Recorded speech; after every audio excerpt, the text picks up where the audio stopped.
How's it going today? I'm Wes. I'm from First Echelon Assault Recon. It's a local Colorado airsoft group. I'm also one of the other people on this page. There's a second guy. He'll do real steel. He'll help me do video game reviews, stuff like that. Basically, today I'm here to do a review on the Echo 1 MTC 3. It's a very lightweight weapon. As you can see, I can hold it one hand. Well, if it would balance right there. One hand, no problem. I do not have an orange tip on it, and before anyone freaks out, it's because I've played with it before. I've used it for a month now. I'm just finally getting to the review because I've gotten over a head cold. The orange tip in Colorado is not required unless you are selling it in a store. Check your local regulations, your laws, stuff like that. This is a PWS Diablo flash hider. Personal preference, it's a lot smaller. It's not bright orange. People aren't going to see me coming now. I have a center point scope on there.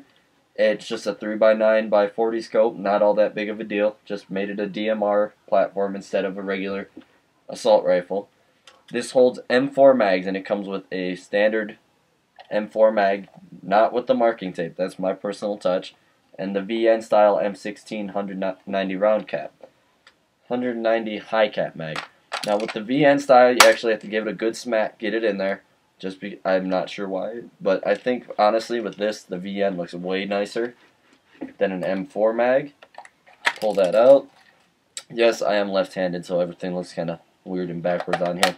M4 mag goes in real nice, sits there nice. Press that button, pull it out. Comes with your standard 8.4 volt battery, shown here. Very nice battery. Actually lasts most of the day charged fully. Comes with a wall charger. You can use this. I do recommend keeping an eye on it though. They recommend about 4 hours for a charge on it. The way I would do it if you are doing that is once it returns to room temperature, then your battery is fully charged. Don't charge it overnight or for longer than the 4 hours. You will kill the battery and have to buy a new one. The battery actually fits right within the stock in this area here.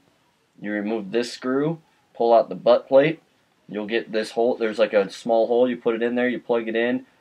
It's got room for a 9.6 battery as well, as long as it's the smaller type.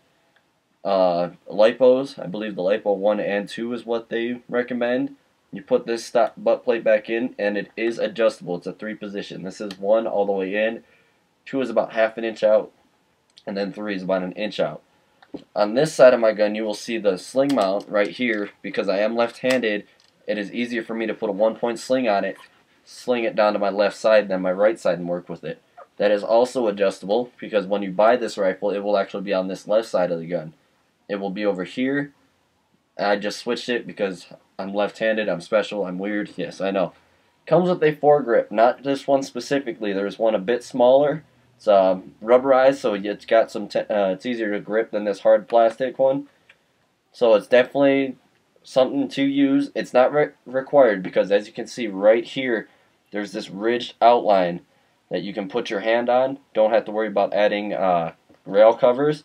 You add rail covers, you're getting a bulkier gun. You got this whole top rail from back here to here that you can throw accessories on. EOTech magnifier, plain old red dot sight 3x9 scope like I have. It is totally up to you, or you can just use the iron sights that are built into that rail. Now, if you do use the iron sights, there is a cheek rest that comes with this. You are not going to want it on. The cheek rest blocks it, so you can't really get a good look down those iron sights.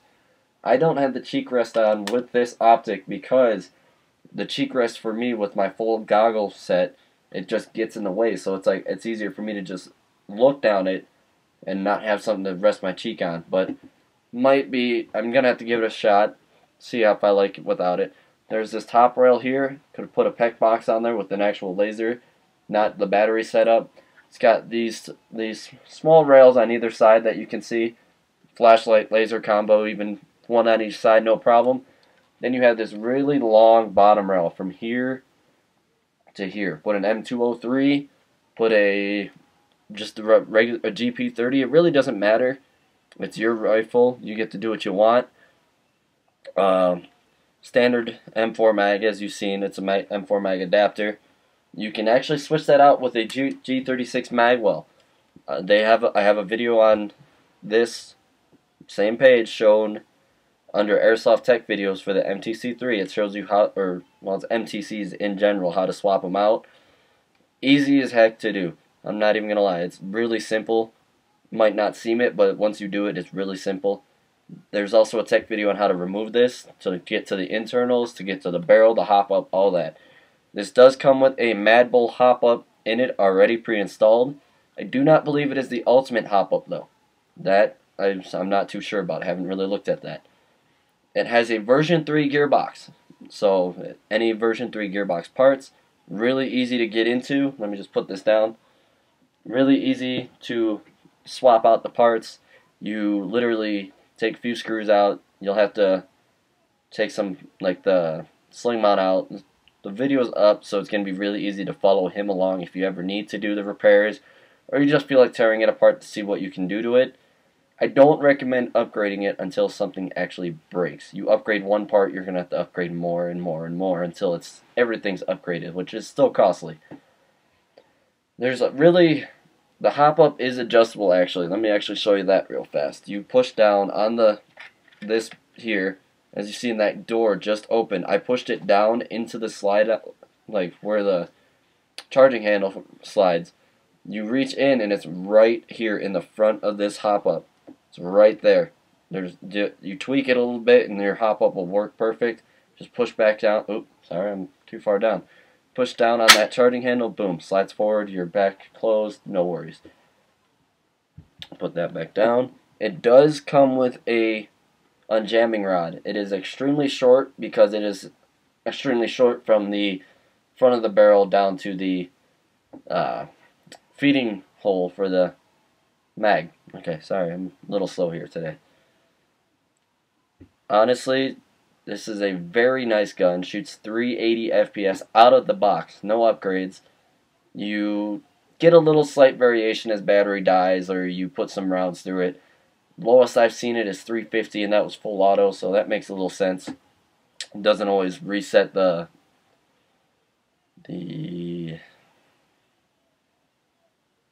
I'm sorry, I'm spacing it, but it doesn't always reset completely.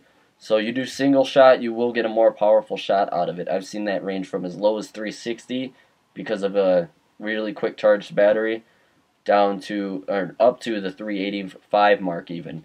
It's a very good weapon for DMR outdoor setup. You can upgrade it later. Like I said, don't do it until something breaks though. Saves you money in the long run.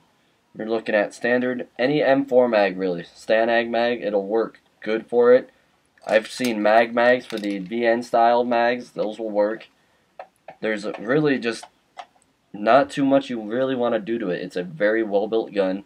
It's got a polymer body, hard plastic, very, very light. Even the metal rails in the front don't add much weight to it. I first picked up this gun and I was shocked at the weight, but I think the nice thing about that weight is that with all those rails, you can add anything you dream of, really. If you really wanted to, you could put flip-up sights on it. You could put an M203, you could put maybe a small push-button grenade launcher on the side of it. If you want to go for it, the sky's the limit. This is an MTC. It's a modular tactical carbine. It is meant for whatever you can throw at it. I'm going to try and I did get a Chrono video. If you've seen the Chrono video already, that's fine. I'm going to try and see if I can edit it to the end of this footage.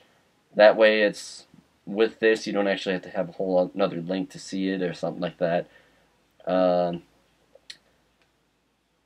bought this from a local Colorado store, so if you're ever in Colorado Springs, look up Brigadoon's Hollow. They are really, really well priced. Tactical gear, guns, gas, silicone oil. You need a new GBB pistol or part, they've got it. Really, there's nothing they can't get either. Ask them, hey, can you get this for me? They will find a way to get it for you. I wanted one of these MTCs from the moment I've seen it. I told the store owner, I was like, hey, I want to get one of these. She ordered, well, actually, both owners, he and she, ordered them for me. They ordered two so I could get one, and then they sold the other one within, I believe, the month that I've had mine. So, it's a very nice rifle. Recommend getting it if you're going to play outdoors or you want a DMR or just really universal setup. There's a lot you can do to this. You could put an extended barrel in it, no problems. You could put a tight bore barrel in it, but just remember, you start upgrading small parts, even the barrel, you're going to start upgrading hop up, you're going to have to upgrade air nozzle, cylinder, piston, all of that. So just definitely think about that before you start upgrading. And there's not much else I can cover. It's a very nice rifle. I'll see if I can get that chrono footage on here. As I said before, I'm Wes. I'm from 1st Echelon Assault Recon, local Colorado group, and I hope you have a nice day. Alright, Echo 1, MTC 3, Chrono.